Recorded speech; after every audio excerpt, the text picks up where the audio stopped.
Good morning to all.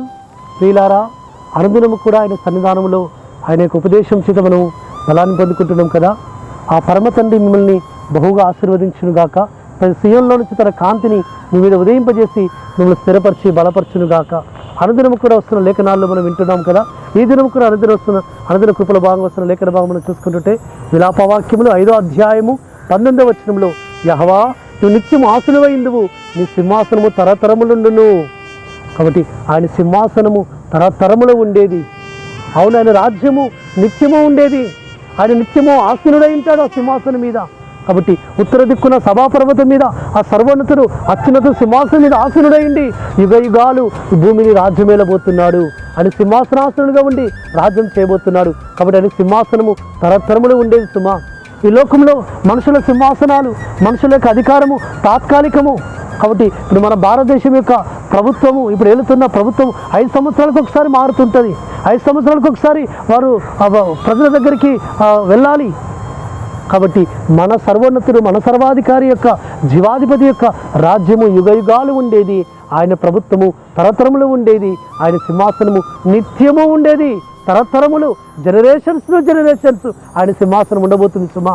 కాబట్టి ఆ సింహాసనాసురుడైన ఆ రారాజును మనము సర్వోన్నతిని ఆరాధన చేయబోతున్నాము ఆయన రాజ్యములో, ఆయన మహిమలో.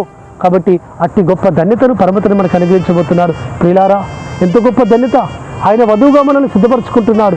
ఆయన రాకడ కొరకు సిద్ధపరుస్తున్నాడు. ఏ ముడత, డావు, కలంకలని పెళ్లి కుమార్తెగా మనల్ని సిద్ధపరిచి మనల్ని ఆయన తన పెళ్లి వస్త్రములతో ధరింపజేసి ఆయన రాజ్యములో యుగ యుగాలు ఆయన సింహాసనం ఎదుట మనం నిలబెట్టి ఆయన నిత్యము స్థితించే ధన్యతను మనకు అనుగ్రహించబోతున్నాడు.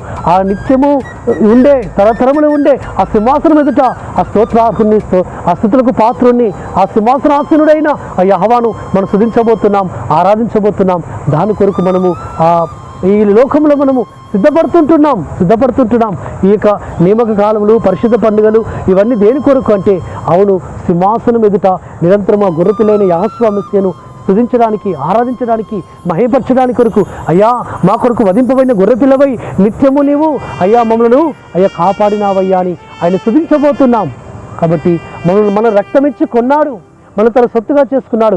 ఎందుకంటే సింహాసనం ఎదుట కొత్త పాట పాడడానికి కొరకు, ఆ సింహాసనం ఎదుట నిరంతరమైన స్తుతించడానికి కొరకు, తరతరములో ఉండే సింహాసనం ఎదుట నిరంతరమైన మహిమపరచడానికి కొరకు, ఆ పరిశుద్ధుల గుంపులో, ఆ జ్యేష్ఠుల సంఘములో, ఆ దూతల సమక్షములో మనం ఆయనను ఆరాధించడానికి కొరకు అక్కడికి వెళ్ళబోతున్నాం సుమా. అందుకొరకు పరమతని మనల్ని తన ఆత్మతో నింపి సిద్ధపరచునుగాక. ప్రార్థన చేసుకున్నాం. పరలోకమందున మా తండ్రి, సర్వోన్నతుడా, జీవాధిపతి, మీ సింహాసనం తరతరములు ఉండేటని శ్రవించిన మీ వాక్యమును మా హృదయాల్లో తల్లి స్థిరపరచమని, అటు వాక్యానుసారంగా మేము జీవించడానికి సహాయం చేయమని ప్రార్థిస్తూ, మానసికుడు, విమోచకుడు, నజరేయుడైన యెహోవా మెస్సియా అతి పరిశుద్ధమైన నామమున స్తుతించి ప్రార్థించి వేడుకుంటున్నాము తండ్రి. ఆమేన్.